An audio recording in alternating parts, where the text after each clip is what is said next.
तीनों डेरिवेशंस में से एक डेरिवेशन डैम से और आता ही आता, आई डोंट नो कि बच्चे से क्यों छोड़कर जाते हैं। तो चलो बिल्कुल समझेंगे सारी बातों को बिल्कुल आसानी से। भाई साहब ट्रस्ट मी, बिल्कुल आसान है, तो छोड़ना बिल्कुल भी मत। सबसे पहले हमें शो करके क्या दिखाना है कि radius of the orbit in hydrogen atom very करती है कैसे, एन स्क्वायर के साथ। तो कैसे करना है, सबसे पहले आपको एक एटम बनाना है। यहाँ पे आपको पता होना चाहिए कि इलेक्ट्रॉन क्या कर रहा है, रिवॉल्व कर रहा है, दैट मीन्स ये मूव कर रहा है। किस वेलोसिटी, तो v वेलोसिटी से भाई साहब इस तरीके से मूव कर रहा है। और दूसरा चीज़ कि आपको यहाँ वेलोसिटी लिखकर दिखा देना सिंपली, और इसकी जो यहाँ से लेके यहाँ तक जो डिस्टेंस है उसे आप कह देना सिंपली r। दूसरी चीज़ आपको पता होना चाहिए कि जो चार्ज ऑन न्यूक्लियस होती है, इसको सिंपली यहाँ पर ऐसे में लिख दे रहा हूँ, charge on nucleus is equal to कितना लिखोगे, charge on nucleus. Charge on nucleus is equal to किसके बराबर होता है, ZE के बराबर होता है। और हम कहेंगे चार्ज ऑन इलेक्ट्रॉन जो है इस पे चार्ज किसके, Q इक्वल टू कितना होगा यहाँ पर E के बराबर होगा। तो मैंने मान लिया कि this is our Q2 and ये है मेरा Q1। तो ये है Q1 और ये है Q2। तो ये मेरा जो Q1 चार्ज होगा न्यूक्लियस पे चार्ज होगा ZE के बराबर, और जो इलेक्ट्रॉन पे चार्ज होगा वो E के बराबर होगा। अब इसका काम कहाँ पर है, इसको ध्यान से देखना, बिल्कुल आसान सा डेरिवेशन है, डरना तो बिल्कुल भी मत। तो सबसे पहले करेंगे क्या, यहाँ पर हम लोग कह देंगे ना, ये जो इलेक्ट्रॉन है आपको पता है कि सेंटर की तरफ आना चाहेगा, न्यूक्लियस की तरफ आना चाहेगा। तो इसका मतलब यहाँ पे सेंट्रीपिटल फोर्स लगने वाला है। तो सिंपली हम लोग क्या लिखेंगे, FC। FC स्टैंड फॉर, यहाँ पर FC का क्या मतलब है, FC का मतलब है सेंट्रीपिटल फोर्स, और यहाँ पर FE का मतलब क्या है, इलेक्ट्रोस्टैटिक फोर्स। चार्ज पार्टिकल्स के बीच में जो फोर्स लगता है वो कौन सा होता है, इलेक्ट्रोस्टैटिक फोर्स। और हम अच्छे से जानते हैं जो इलेक्ट्रोस्टैटिक फोर्स होता है किसके इक्वल होता है, के Q1 होता है और Q2 होता है अपन का R स्क्वायर होता है। ये बात पता है ना आपको। जहाँ पर FC होगा वहाँ पर आपको लिखना है mv स्क्वायर, अपॉन के क्या करना है, R करना है। ये FC मतलब सेंट्रीपिटल फोर्स का फॉर्मूला होता है, इसको अच्छे से याद कर लो, FC equal to mv square अपन का R। FE बराबर क्या होता है, K Q1 Q2 अपन का R स्क्वायर। तो Q1 कितना है, तो Q1 जो हमारा ZE के इक्वल है, मान लिया कि मैंने Q1 जो है वो मेरा पास वो K तो K ही रहेगा, और जो Q1 होगा वो ZE के बराबर हो जाएगा, और जो Q2 होगा वो मेरे पास भाई किसके बराबर हो जाएगा, E के बराबर हो जाएगा, और नीचे आएगा R स्क्वायर आएगा, कितना आएगा, R स्क्वायर। अगर आप इतना चीज प्रैक्टिस कर लिए ना कि FC बराबर FE के और mv स्क्वायर अपन R के, भाई साहब मजा आ जाएगा। अब इसके बाद देखना कितना मजा आएगा आपको। यहाँ पर इतना पार्ट तो आपने करा। नेक्स्ट आपको क्या काम करना है कि जो L बराबर होता है, L क्या होता है, एंगुलर मोमेंटम, वो बराबर होता है NH/2 के। ये बनेगा मेरा दूसरा एक्सप्रेशंस। मतलब कि हम लोग ना इसका भी ये जो आप अभी लिख रहे हो ना, इसी का इस्तेमाल करेंगे रेडियस में, इसी का इस्तेमाल करने वाले हैं किसमें पता है आपको, वेलोसिटी वगैरह में भी इसी का इस्तेमाल करने में। अगर इन दोनों को आपने अच्छे से रट लिया तो भाई आगे वाले भी इसी से हो जाएंगे। मतलब कैसे भी देख लेना आप। तो इसको मान लेना आप, ये जो आपने माना है इसे आप कह देना इक्वेशन नंबर सेकेंड कह देना, इक्वेशन नंबर सेकेंड कह देना, और इसे आप कह देना फर्स्ट। किसे कह दोगे, ये फर्स्ट कह देना, ठीक है, इसे आप कहने वाले हो फर्स्ट। अब यहाँ पे समझने वाली बात क्या है, आपको दो चीजें अच्छे से प्रैक्टिस करनी है, ये वाला और ये वाला।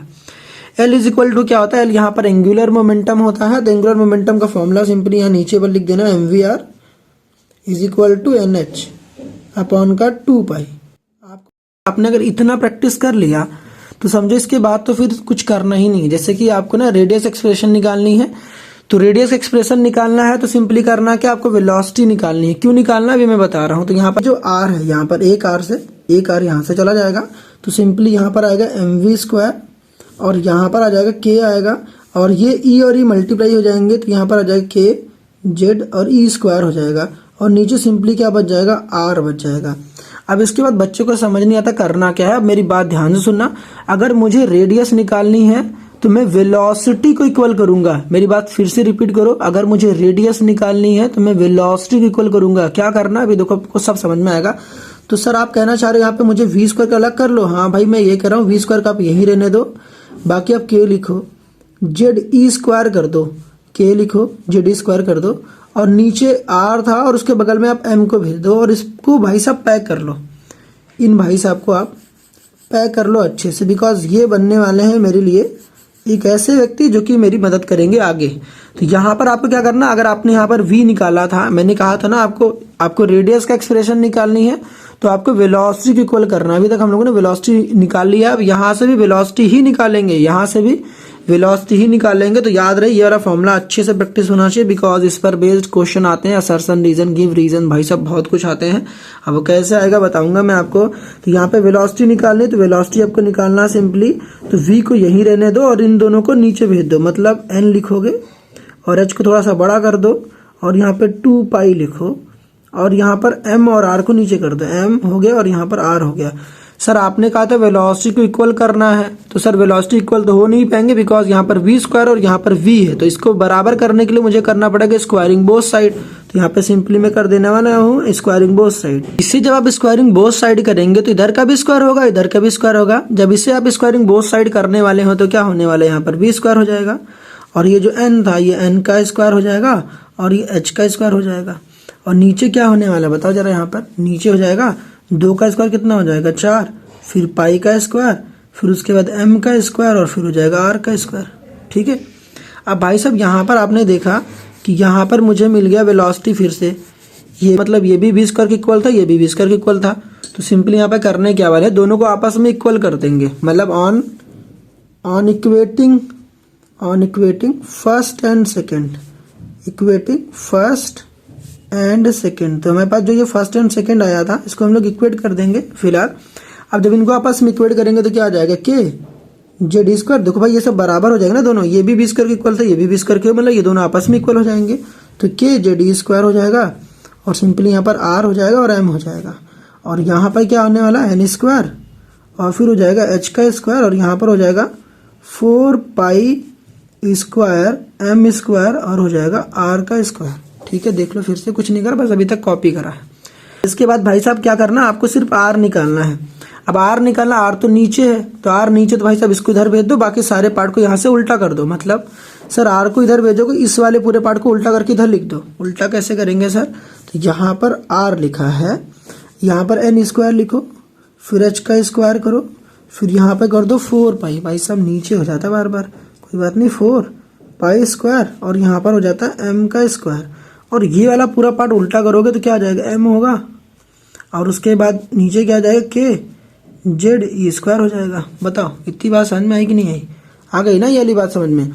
अब अगर आपको एक बात पता होगी तो आपको बात बता देता हूँ, तो कि भाई साहब यहाँ पर के इक्वल टू क्या होता है, आपने पढ़ा ना, के इक्वल टू होता है 1/4 पाई एप्सिलॉन नॉट होता है। आप इस के की जगह पर रख दो, इस के की जगह पर ये वाली चीज़ रख दो। जब रखोगे देखो क्या होने वाला, आर इक्वल टू, ऑब्वियसली बात है ये रखोगे तो भाई साहब ये पलट जाएगा, मतलब ये जो चीज़ यहाँ पर रखोगे तो ये पलट कर जाएगा ऊपर। मतलब यहाँ पर हो जाएगा n का स्क्वायर, h का स्क्वायर, 4 पाई का स्क्वायर, m का स्क्वायर होने वाला। और यहाँ पर जैसे आप के रखोगे तो ये पूरी वैल्यूज रखोगे, यहाँ पलट जाएगा। दैट मीन्स ये 4 पाई एप्सिलॉन नॉट ऊपर चला जाएगा, 4 पाई एप्सिलॉन नॉट हो जाएगा। इस के की जगह पर रखा हूँ तो जेड स्क्वायर वगैरह तो सब कुछ एज इट इज रहेगा ना, तो जेड स्क्वायर जब सेम रहेगा तो यहाँ लिखो के जेड स्क्वायर कर दोगे। ठीक है। अब इसके बाद क्या करने वाले हो, तो के तो भाई मैंने उड़ा दिया ना, के की जगह तो रखा है, जेड स्क्वायर रहेगा। यहाँ पर देखो 4 से 4 क्या हो गया, चला गया, 1 पाई से 1 पाई चला गया। और कुछ जा रहा है फिलहाल, और कुछ तो जा नहीं रहा है, तो जाना तो चाहिए, हाँ बिल्कुल जाना चाहिए। यहाँ पर भाई साहब m भी तो था, तो इसको लिखो इंटू m, बिकॉज देखो मैंने के की जगह पर रखा, तो जब ये के ऊपर गया तो भाई साहब यहाँ पलट गया। तो ये m से, ये वाले m से भाई साहब नीचे वाला m तो चला गया ना, ये वाला m, तो यहाँ पर m स्क्वायर था, एक m से ये m चला गया। तो यहाँ पर देखो क्या बचेगा, सिंपली बार बार नीचे हो जा रहा है भाई साहब, कोई बात नहीं। तो यहाँ पर r स्क्वायर हो जाएगा n स्क्वायर, फिर हो जाएगा h का square, n square h square. फिर क्या करने वाले हो, देखो यहाँ पर 4 चला गया था, पाई स्क्वायर में 1 पाई बचेगा, तो यहाँ पे लिखो 1 पाई। यहाँ पर 1 m स्क्वायर में 1 m बच गया, तो इसको m भी लिखो। क्या लिखोगे, m भी लिखने वाले हो। यहाँ पर क्या बचा था बताओ, सिंपली z बचा ई स्क्वायर, तो z लिखो, ई स्क्वायर लिखोगे। एप्सिलॉन नॉट वगैरह है तो एप्सिलॉन नॉट रहने दो। अगर यहाँ तक आपने कर लिया ना, समझो आपका प्रूविंग पूरी तरीके से हो चुका है भाई साहब, कुछ था ही नहीं। इसको बढ़िया सा और लिखना चाहोगे तो बढ़िया सा आप लिख लो। यहाँ पर लिखो n का स्क्वायर करो, फिर यहाँ पर h का स्क्वायर करो, उसके बाद एप्सिलॉन नॉट कर दो, और बढ़िया से नहीं तो यहाँ पर z लिख लो, और उसके बाद यहाँ पर लिखो m, फिर पाई, फिर e का स्क्वायर कर दो। भाई साहब ये लो, तुम्हारा प्यारा वाला जो एक्सप्रेशन तुम चाहते थे ना वो आ गया। कि यहाँ पर आप देख लो कि जो r है वो डायरेक्टली प्रोपोर्शनल किसके है, डायरेक्टली प्रोपोर्शनल किसके है, n स्क्वायर के। n पा रहे हो कि जो रेडियस है वो डायरेक्टली प्रोपोर्शनल किसके, n स्क्वायर के। यही मुझे प्रूव करना था, यही मुझे प्रूव करना था कि so that the radius of the orbit in hydrogen atom varies with n square, where n is the principal quantum number, या फिर आप इसी को क्या बोल सकते हो, ऑर्बिट नंबर भी बोल सकते हो। तो बात समझ में आ गई। फिलहाल यहाँ तक तो देखो हमारा सब कुछ हो गया था। जैसा कि आपको पता है हमारे पास ऑर्बिट बहुत सारे होते हैं, पहला ऑर्बिट, दूसरा ऑर्बिट, तीसरा ऑर्बिट, तो 1 2 3 4 कुछ भी हो सकता है। यहाँ तक डेरिवेशन कंप्लीट हो चुका है। उसके बाद कुछ थोड़ा चीजें बता दे रहा हूँ ताकि आप न्यूमेरिकल्स वगैरह में आपका यूज होगा तो वहां पर आप कर लेना। तो यहाँ पर सिंपली लिख लो for hydrogen atom in ground state क्या होने वाला है, for hydrogen atom in ground state क्या होने वाला है, इन ग्राउंड स्टेट का मतलब क्या होता है, n इक्वल टू 1 होगा और इसको बोलते हैं फर्स्ट ऑर्बिट। क्या बोलते हैं, फर्स्ट ऑर्बिट बोला करते हैं। तो ग्राउंड स्टेट का मतलब n इक्वल टू 1, इसको बोलते हैं फर्स्ट ऑर्बिट। न्यूमेरिकल्स में काम आएगा भाई साहब। तो यहाँ पर जो r की वैल्यू आएगी दैट मीन्स यहाँ पे मैं कहना क्या चाह रहा हूँ, देखो n इक्वल टू 1 होगा। आपको पता है अगर हाइड्रोजन एटम की बात कर रहे हो तो हाइड्रोजन का एटॉमिक नंबर कितना होता है, हाइड्रोजन का एटॉमिक नंबर होता है 1 और पहली ऑर्बिट भी कितनी 1। जब आप जैसा कि हम जानते हैं कि हाइड्रोजन का एटॉमिक नंबर कितना होता है 1 होता है और पहली ऑर्बिट की बात करें तो ये भी 1 होगा। तो पहला ऑर्बिट का मतलब समझ में आता है ना, पहला ऑर्बिट का मतलब भाई साहब आप इस ऑर्बिट की बात कर रहे हो, इससे बोलते हैं n इक्वल टू 1 होता है, n इक्वल टू 2 टाइप का होता है। ऐसे चलते चले जाएंगे। तो हम कहना ये चाह रहे हैं कि जो ये n स्क्वायर है और जो z है, इसके अलावा ये जो h है, एप्सिलॉन नॉट है और m है, ये सब कांस्टेंट है। तो इन सब कांस्टेंट को भाई साहब रखेंगे जब वैल्यूज तो कितना आता है यहाँ पर, सिंपली इन सबको सॉल्व करने पर हमारे पास आता है r की वैल्यू 0.53 एंगस्ट्रॉम आता है। क्या आता है, एंगस्ट्रॉम। ये भाई साहब आप वैल्यूज याद कर लेना। इसको हम लोग बोलते हैं क्या पता है क्या, इसको बोलते हैं बोहर्स रेडियस। क्या बोलते हैं, बोहर्स रेडियस। कुछ लोग यहाँ पर नॉट लगा देते तो इसको बोलते हैं बोहर्स रेडियस बोला करते हैं। और भाई साहब क्या करते हैं, इसको बोलते हैं radius of the first orbit. इसको हम लोग बोहर्स रेडियस भी कहते हैं और इसी को हम लोग रेडियस ऑफ फर्स्ट ऑर्बिट भी कहते हैं। स्पेसिफिकली देखो मैंने यहाँ पर आपको मेंशन भी कर दिया है कि आपको पेपर में सिर्फ यहीं तक करना है, बाकी ये सब क्या एक्स्ट्रा ज्ञान है फॉर न्यूमेरिकल पर्पस। याद कर लोगे तो बेहतर है। यहाँ पर एक रिलेशन आपको पता होना चाहिए कि relation between radius of nth orbit, third orbit, fourth orbit आपको पूछेंगे इस तरीके से with the radius of the first orbit, that means Bohr's radius कहते हैं इसी को। यहाँ पर इसके बीच में रिलेशन क्या होता है, तो ये रिलेशन होता है R N is equal to, चाहे आप इसको आर नॉट कह दो चाहे R1 कह दो, आपको R1 अच्छा लगता है तो आप R1 कह दो, तो R1 लिख दो और यहाँ पर n स्क्वायर कर दो। रिलेशन आप याद करना, काम आएगा आपको न्यूमेरिकल्स में। अभी थोड़ी देर पहले हम लोगों ने रेडियस एक्सप्रेशन देखा है, अब हम लोग वेलोसिटी एक्सप्रेशन देखेंगे, मगर पहले थोड़ा सिमिलैरिटीज देखते हैं कि भाई दोनों में सिमिलैरिटीज है क्या।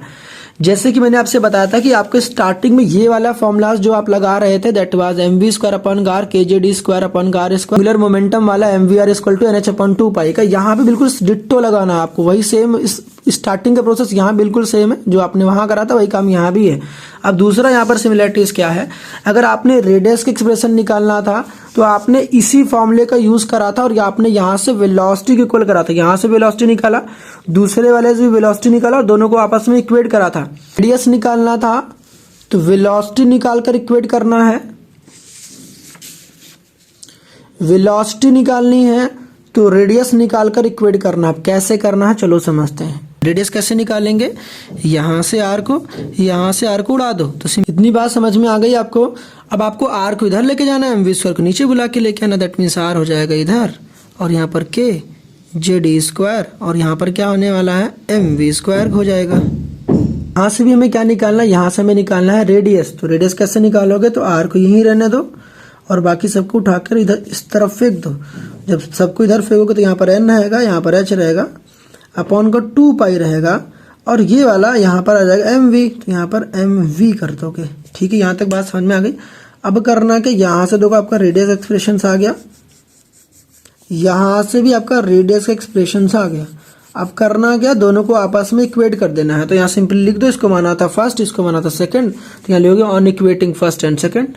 इक्वेट का मतलब तो समझते हो ना भाई, इन दोनों को आपस में इक्वल करना है। देखो ये भी रेडियस इक्वल था, ये भी रेडियस इक्वल था, दैट मीन्स दोनों आपस में इक्वल हो जाएंगे। तो यहाँ पर सिंपली क्या लिखने वाले हैं, क्या लिखेंगे, जेड स्क्वायर करेंगे अपॉन का mv स्क्वायर कर देंगे और यहाँ पर क्या हो जाएगा n लिखेंगे, h लिखेंगे और यहाँ पर लिखेंगे 2 पाई mv कर देंगे। ठीक है, यहाँ तक बात समझ में आ गई।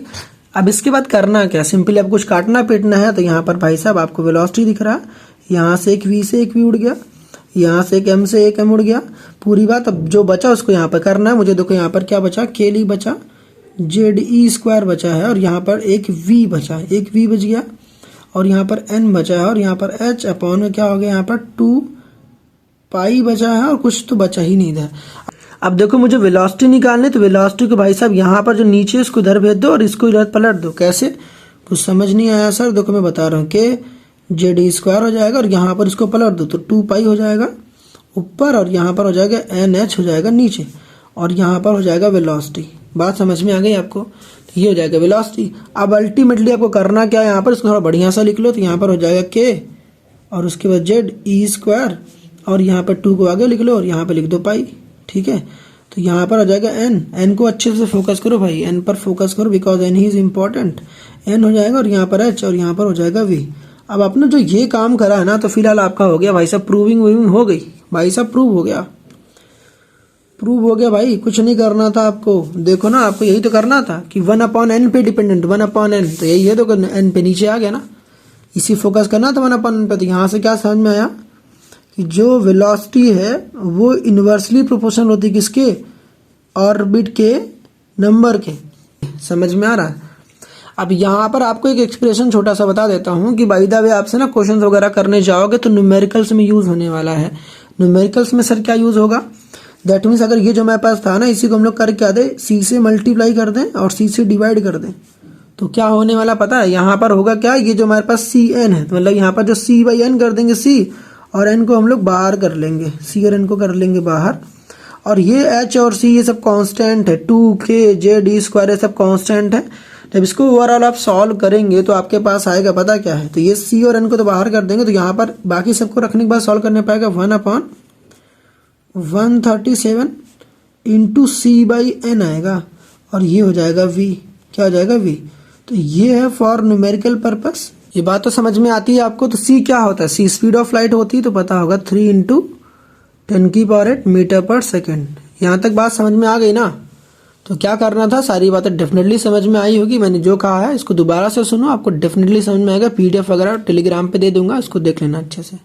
Now we have to find out the expression for energy. तो यहाँ पे सिंपल सा क्या काम करना, आपको काइनेटिक एनर्जी निकालनी है, उसके बाद पोटेंशियल एनर्जी निकालनी है। तो काइनेटिक एनर्जी का फॉर्मूला मोस्टली बच्चे को पता ही होता है, kinetic energy equal to half mv² होता है। पोटेंशियल एनर्जी इक्वल टू होता है k q1 q2 अपन r होता है। तो इस बात भाई साहब गलती मत कर देना, इलेक्ट्रोस्टैटिक फोर्स में होता k q1 q2 अपन r² होता है। ये फोर्स का फॉर्मूला था, ये एनर्जी का formula k q1 q2 1/r है। तो ध्यान से देख लेना, यहाँ 1/r है और 1/r² है। ठीक, तो भाई साहब करना क्या है, इसके बाद आपको पता है ये mv² बराबर हो गया kgd²/r। ये कैसे हुआ, अभी हम लोगों ने ना क्या करा था थोड़ी देर पहले ना, यहाँ से देखो वेलोसिटी निकाली थी v² इक्वल टू ये जो v² की वैल्यूज है, अगर आप इस mv² में ना v की स्क्वायर की जगह पर आप ये रख दोगे तो सिंपली आपको ना ये m से m कैंसिल हो जाएगा और यहाँ पर you will get kinetic energy equal to half kgd²/r। समझ में आ रहा है ना कैसे आया है? तो यहाँ पर जो k q1 q2, अब यहाँ पे क्या करने वाले हो, तो k लिखोगे, q1 की जगह पर भाई साहब आपको ना लिखना जेडी, अभी मैंने आपको स्टार्टिंग बताया जेडी लिख लो, और q2 की जगह पर आपको इलेक्ट्रॉन का चार्ज लिखना है। पोटेंशियल एनर्जी निकालो, एनर्जी भाई साहब आपको चार्ज दिखाना पड़ेगा, दैट मीन्स माइनस का ई लिखोगे और नीचे लिखने वाले कितना आर करने वाले और यहाँ पर पोटेंशियल एनर्जी हो जाएगा। बात समझ में आ गई? अब आपको पता है कि जो टोटल एनर्जी होता है वो बराबर होता है kinetic energy plus potential energy की। तो यहाँ पर सिंपली हम लोग क्या करने वाले हैं, kinetic energy plus potential energy, kinetic energy plus यहाँ पे कर देंगे पोटेंशियल एनर्जी। अब सिंपली इसकी वैल्यूज को और इसकी वैल्यूज को लाकर यहाँ पर रख दो, तो जब रखोगे तो क्या मिलेगा हमें, इतनी बात समझ में आ गई ना आपको? सिंपली क्या करना था, तो ये करना था और ये करना था, इसको यहाँ लिखा और इसको यहाँ लिखा। अब सिंपली करना क्या, यहाँ ध्यान से देखो, यहाँ पर भी आपको kgd² दिख रहा है और यहाँ पे देखो kgd² दिख रहा है। अब इसको हम लोग ले लेंगे कॉमन। तो भाई साहब जब कॉमन लोगे तब क्या होने वाला है, सिंपली जब कॉमन ले लेंगे तो यहाँ पर सिंपली हो जाएगा kgd²/r हो जाएगा और यहाँ पर 1/2 हो जाएगा। और यहाँ पर जब कुछ यहाँ सब कॉमन चला गया तो कितना हो जाएगा, प्लस माइनस माइनस हो जाएगा, तो सिंपली यहाँ पर -1 हो जाएगा। और हम जानते हैं 1/2 में से 1 उड़ जाएगा तो क्या बचेगा, माइनस का बचेगा। तो -1/2, तो एनर्जी इक्वल टू क्या हो जाएगा, माइनस का हो जाएगा 1/2, यहाँ बाहर लिख लो -1/2 और यहाँ पर सिंपली क्या करने वाले के लिखेंगे और ZE² कर देंगे और यहाँ पर कर देंगे R। अब समस्या कि ये R का क्या करेंगे, R कैसे निकालेंगे। अब इस R को मुझे कन्वर्ट करना है, तो R को भाई साहब निकालने के लिए आपको फिर से जाना पड़ेगा वहीं पिछले वाले एक्सप्रेशंस में। अब R कहाँ से लाओगे, जो आपने ये पिछला एक्सप्रेशन करा था यहाँ से आप R की वैल्यूज लाकर यहाँ पर पुट कर दो। तो आपको क्या समझ में आया कि अगर आपको पिछला वाला डेरिवेशन आएगा तो आप 2 मिनट के अंदर खटाखट लिख लेना। आपको R की वैल्यूज नहीं भी याद होगी तो यहाँ से खट्टे दे निकाल के लाकर यहाँ पर पुट कर देना। तो समझ लो क्या फायदे हैं पिछले वाले के। तो यहाँ पर सिंपली ला के अब हमें रखना ही है। अब यहाँ पर अगर आप यहाँ पर आर की जगह पर ये वैल्यूज रखेंगे तो आपको पहले से पता कि ये वाली चीजें अपॉन में है, तो जब यहाँ पर रखेंगे तो ये पलट जाएगा, मतलब ऊपर का नीचे, नीचे का ऊपर हो जाएगा। जब रखोगे तो किस तरीके से दिखने वाला मैं इसको यहाँ पर दिखा देता हूँ। तो यहाँ पर -1/2 हो जाएगा और यहाँ पर के और ZE² तो रहने वाला है और यहाँ ये भाई साहब पूरा मसाला पलट जाने वाला। दैट मीन्स यहाँ पर सिंपली क्या हो जाएगा, Z हो जाएगा और M हो जाएगा और पाई हो जाएगा और E² होने वाला है। और नीचे क्या करने वाले हैं, यहाँ पर नीचे भाई साहब आपको सिंपल सा एक काम करना है, क्या n² और यहाँ पर h² करना और एप्सिलॉन नॉट, क्या है एप्सिलॉन नॉट है। अब करना क्या है, इसको जो कट पिट रहा है उसको काट पीट दो। कुछ कट पिट रहा है क्या, यहाँ पर कुछ भी कट पिट नहीं रहा, तो जैसे है एज इट इज छाप दो सिंपल सा। तो एक ही वैल्यू आपको पता है कि k क्या होता है 1/4 पाई एप्सिलॉन नॉट होता है, तो यहाँ पर रख दो और काटो पीट थोड़ा सा सिंप्लीफाई करो। तो k की जगह पर रखोगे 1/4 पाई एप्सिलॉन नॉट और यहाँ पर जो जैसे था एज इट इज छाप दो, ZE² इंटू का ZM फिर पाई E² करोगे और नीचे करने वाले n² h² और एप्सिलॉन नॉट। अगर आपने यहाँ तक कर लिया भाई साहब, यहाँ तक कर लिया, आपको लग रहा है ये सब कैसे हुआ, तो आप कोई दिक्कत नहीं, अब जैसे था एज इट इज छाप दो। मतलब इस वाले को थोड़ा सा पहले लिख देना अच्छे से बढ़िया से। अब आपको बस अल्टीमेटली आखिरी में लिख के दिखा देना कि ये पता चल रहा है कि जो एनर्जी है वो 1/n² के इन्वर्सली प्रोपोर्शनल है। बस आपको ये दिखा दिया, समझो आपका प्रूविंग हो गया। स्टार्टिंग वाला जो था वो था, आखिर में आपको ये वाला चीज नीचे चाहिए था, वो आपने ला दिया, समझो आपका प्रूविंग हो गया। और आखिर में आपको करना क्या, यहाँ पर जो आपकी एक्सप्रेशन थी प्रूविंग भाई साहब हो गई फिलहाल, हेंस भाई साहब प्रूव्ड। यहाँ पर ये एक्स्ट्रा ज्ञान है भाई साहब, ये एक्स्ट्रा ज्ञान इसलिए है ताकि आप न्यूमेरिकल्स वगैरह अच्छे से कर सके। तो यहाँ पे लिख लो फॉर हाइड्रोजन एटम, फॉर क्या लिख लोगे, फॉर हाइड्रोजन एटम क्या होता है, जो Z की वैल्यू होती है वो कितना होता है, Z की वैल्यू होती है 1। Z की वैल्यू कितना, Z मतलब एटॉमिक नंबर 1 होता है। जब आप यहाँ पर Z की जगह पर 1 रख देंगे, E रख देंगे, H रख देंगे, एप्सिलॉन नॉट रख देंगे, M की जगह पर रख देंगे, सबकी वैल्यूज रखने के बाद हमें क्या मिलता है पता है, जो एनर्जी की वैल्यूज आती है फॉर nth ऑर्बिट वो आता है -13.6 अपॉन का n²। इलेक्ट्रॉन वोल्ट में आंसर आता है। तो ये भाई साहब याद कर लेना, ये है energy for nth orbit in hydrogen atom. जितना कुछ अभी तक बताया इसको लिख कर 2-3 बार भाई प्रैक्टिस करो, बिकॉज यहाँ से क्वेश्चन डैम से और आने वाले हैं। मिलते हैं आपको नेक्स्ट वीडियो में नेक्स्ट डेरिवेशन के साथ, तब तक के लिए keep learning and keep improving.